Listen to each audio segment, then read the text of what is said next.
ऋग्वेदीय पूर्वांगा श्री गोवर्धन मठ पुरी पीठाधीश्वर श्रीमद जगत गुरु शंकराचार्य जी के चरणों में कोटि कोटि वंदन। आइए आज हम पूज्य गुरुदेव जी द्वारा रचित सार्वभौम सनातन सिद्धांत ग्रंथ के विषय में चर्चा करें और उस ग्रंथ के माध्यम से गुरुदेव ने वैज्ञानिक जगत को जो संदेश दिए हैं उस संदेश को उन तक पहुंचाएं और उसके बारे में विस्तार पूर्वक चर्चा करें। 1,97,29,49,125 वर्ष की पृथ्वी के इतिहास में सिर्फ 400 वर्ष की अति अल्प आयु के आधुनिक विज्ञान जगत को 582 पृष्ठों का सार्वभौम सनातन सिद्धांत ग्रंथ, जिसके सिर्फ 17 पृष्ठों में चमत्कृत करने वाले ज्ञान विज्ञान और संदेश के माध्यम से गुरुदेव ने वैज्ञानिक जगत को सचेत किया है। सार्वभौम सनातन सिद्धांत ग्रंथ में 17 पृष्ठों में जिन विषयों को प्रतिपादित किया गया है उसमें सर्वप्रथम विज्ञान का प्रयोजन, विज्ञान के प्रभेद, प्राच्य वैज्ञानिक, वैज्ञानिकता क्या है, पदार्थ विज्ञान, उत्पत्ति सिद्धांत, स्थिति सिद्धांत, संवृत्ति सिद्धांत, तिरोधान और निग्रह सिद्धांत, अनुग्रह सिद्धांत, कर्तव्य विज्ञान, वैज्ञानिक आविष्कार और चमत्कार। आधुनिक विज्ञान की जो यात्रा है वो विज्ञान की मूल परिभाषा को आत्मसात करना, उसको समझना, यहाँ से शुरू करना है।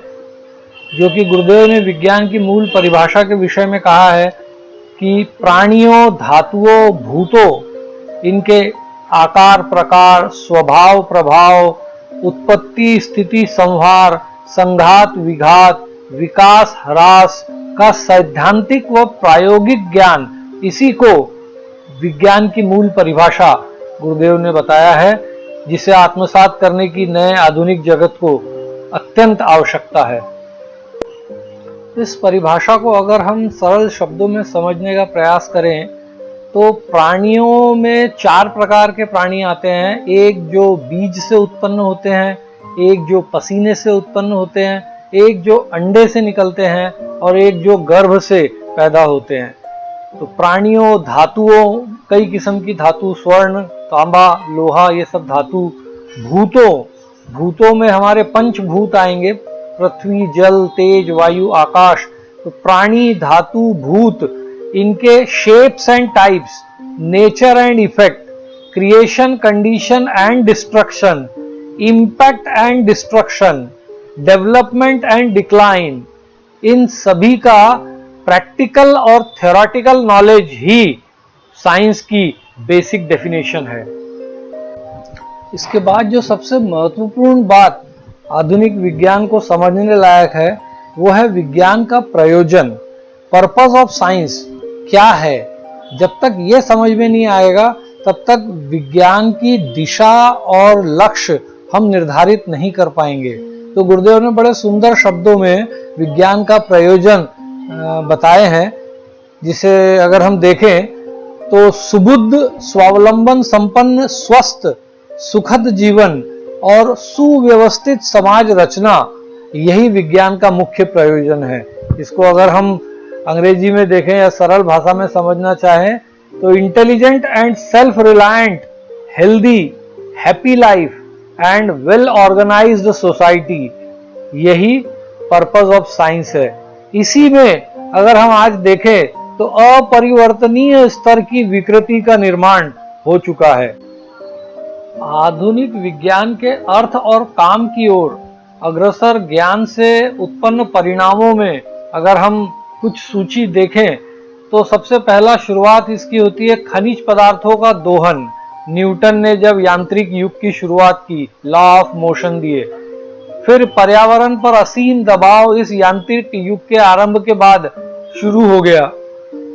प्राकृतिक ऊर्जा के स्रोतों का अंधाधुंध दुरुपयोग, फैराडे और मैक्सवेल ने जब इलेक्ट्रोमैग्नेटिज्म की खोज की, उसके पश्चात फिर कुछ कुबुद्धि प्रशासकों के अनैतिक विचारों से परमाणु युद्ध का संकट, जब फिजन और फ्यूजन का ज्ञान संसार को प्राप्त हुआ, फिर प्रदूषण स्तर में वृद्धि, जब इंफ्रास्ट्रक्चर डेवलपमेंट बहुत तेजी से अनियंत्रित बढ़ा, मनुष्यों पर मशीन का नियंत्रण, जब कंप्यूटर और रोबोट्स हमारे बीच में आए और अब कृत्रिम बुद्धि, आर्टिफिशियल इंटेलिजेंस और क्वांटम कंप्यूटर्स का उदय हुआ है, आगे न जाने और क्या क्या विसंगतियां हमें देखने को मिलेगी। अभी तो उत्पत्ति, स्थिति, संहार, इन पंच महाभूतों के रूपांतर का विज्ञान का भी पूर्ण ज्ञान हमें नहीं हुआ है।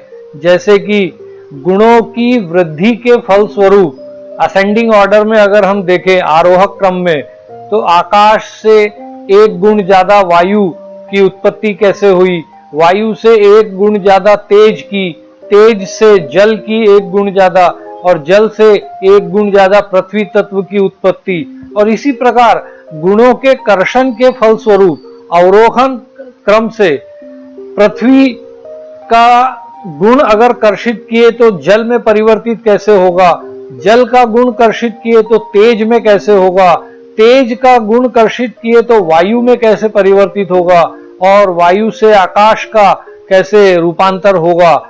अभी तो यही गुण और साथ ही साधक बाधक का पूर्ण ज्ञान हुआ ही नहीं है।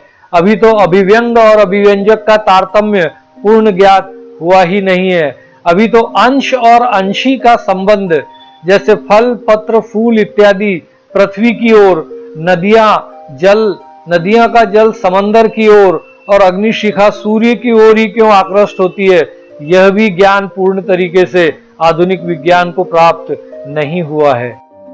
आधुनिक विज्ञान अभी अपने बहुत ही शुरुआती दौर से गुजर रहा है, और बहुत आगे अगर इसे जाना है, विज्ञान के चरम तक पहुंचना है, तो निश्चित ही गुरुदेव के संदेशों का अनुकरण करना अत्यंत आवश्यक है, जिससे एक नैतिकता पूर्ण ज्ञान विज्ञान संसार को वो दे पाएंगे।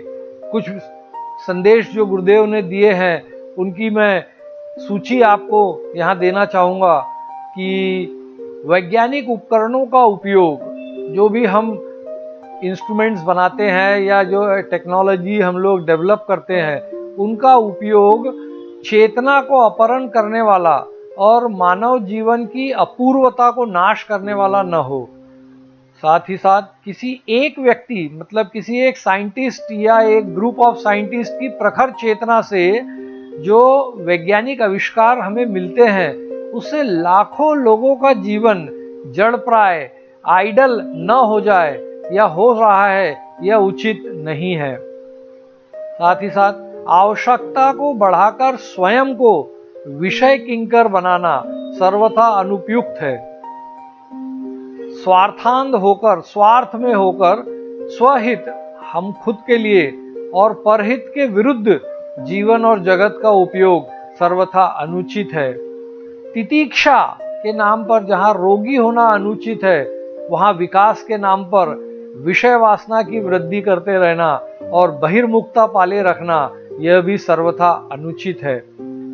व्यक्ति के आलस्य और प्रमाद, जिससे मस्तिष्क का वो रोग हम कह सकते हैं, जिससे मन और बुद्धि का संतुलन बिगड़ जाता है, उससे सुलभ वस्तुओं के दुरुपयोग को रोकने के लिए यांत्रिक सुधार की परंपरा भी मानवीय चेतना का अपहारक है।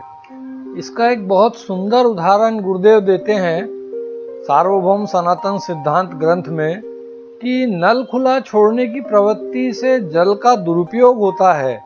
उसे रोकने के लिए ऐसी टोटी का आविष्कार जो संभव तो बंद हो जाए, अवश्य ही महत्वपूर्ण है, परंतु इस प्रकार के आविष्कार व्यक्ति को जड़ता की ओर ही ढकेलते हैं।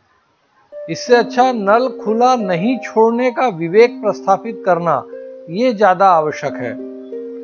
पदार्थ रचना और तत्व गणना की ओर उन्मुख और अग्रसर विज्ञान को वेदांत दर्शन में पर्यवसित करना यह आवश्यक है। तो इस किस्म के आवश्यक तथ्य संदेश गुरुदेव ने आधुनिक विज्ञान जगत को दिए हैं, जिसका अनुशीलन करना न सिर्फ उनकी नैतिक जवाबदारी है, बल्कि ये विश्व की जरूरत भी हो गया है, क्योंकि जिस दिशा में विश्व विज्ञान की सहायता से बढ़ रहा है, वो जल्द ही अपने आप को विनाश के कागार पर पाएगा, इसमें कोई संदेह नहीं है।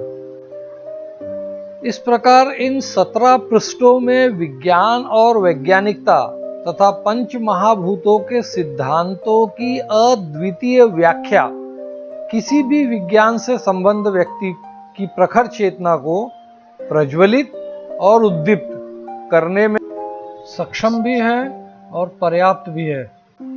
अब इस चर्चा को समापन की ओर ले जाते हुए मैं कुछ एक दो बिंदुओं पे और आपका ध्यान आकर्षित करना चाहूँगा। गुरुदेव कहते हैं कि गौ, विप्र, वेद, सती, सत्यवादी, दानशील और निर्लोभी यह पृथ्वी के धारक तत्व हैं, जिनका पोषण सभ्य मानव समाज का प्रथम और नैतिक दायित्व है। साथ ही दार्शनिक संदेश की वैज्ञानिकता को समझकर व्यवहार जगत में अनुशीलन करना अत्यंत अनिवार्य है, जिसे गुरुदेव दर्शन, विज्ञान और व्यवहार में सामंजस्य साध के कुछ भी विचार या प्रकल्प चलाने का हमें आदेश देते हैं। एकमात्र समाधान वेद सम्मत विज्ञान ही है, जिसके पूज्य गुरुदेव ने वेदांत विज्ञान आधारित मानव समाज से अपेक्षित आचरण के 8 बिंदुओं में स्पष्ट संकेत दिए हैं, जैसे कि स्वाध्याय, जप, तप, यज्ञ, जिसे उन्होंने कहा है कि दंभी भी आचरण में ला सकता है, किंतु सत्य, क्षमा, दया और निर्लोभ जैसे महात्माओं के गुण संपन्न मानव समाज आज के इस युग में अपेक्षित है। किंतु कृत्रिम बुद्धि आधारित कोबोट्स नियंत्रित आगामी मानव सभ्यता और आधुनिकता की अंधाधुंध गति से वैश्विक अपूर्णीय पर्यावरण क्षति संभवतः समाज को यह अवसर नहीं प्रदान करेगी। इसीलिए सार्वभौम सनातन सिद्धांत ग्रंथ से वैज्ञानिक जगत भविष्य के अनुसंधान की गति, दिशा और गंतव्य प्राप्त करे, यही सच्चिदानंद सर्वेश्वर के श्री चरणों में प्रार्थना है। और सार्वभौम सनातन सिद्धांत रूपी अमूल्य, अतुल्य, अद्वितीय, अविश्वसनीय, अद्भुत, अचूक ग्रंथ रत्न की रचना हेतु संपूर्ण जगत पूज्य गुरुदेव जी को वारंवार नमन करता है। इस चर्चा के माध्यम से हमने गुरु गोविंद ग्रंथ की अनुकंपा और मां भगवती के अनुग्रह से उदित ज्ञान विज्ञान के फलस्वरूप पूज्य गुरुदेव को विज्ञान और वैश्विक वैज्ञानिक जगत की दिशा, गति और लक्ष्य निर्धारित करने वाले वैज्ञानिक संत के रूप में समझा। गुरुदेव के बहुमूल्य ज्ञान कोश का विज्ञान एक मूल्यवान रत्न है।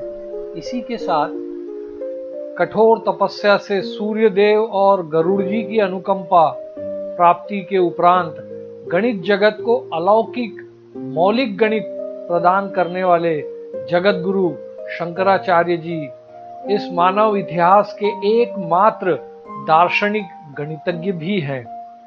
आइए ऐसे जगत गुरु, वैज्ञानिक संत, दार्शनिक गणितज्ञ, राष्ट्रवाद के सर्वोच्च नेतृत्व और विज्ञान सम्मत सनातन धर्म के मर्मज्ञ की साक्षात जीवंत मूर्ति के श्री चरणों को साष्टांग प्रणाम कर जगत कल्याण का मार्गदर्शन व आशीर्वाद प्राप्त करें। जय गुरुदेव। नारायण।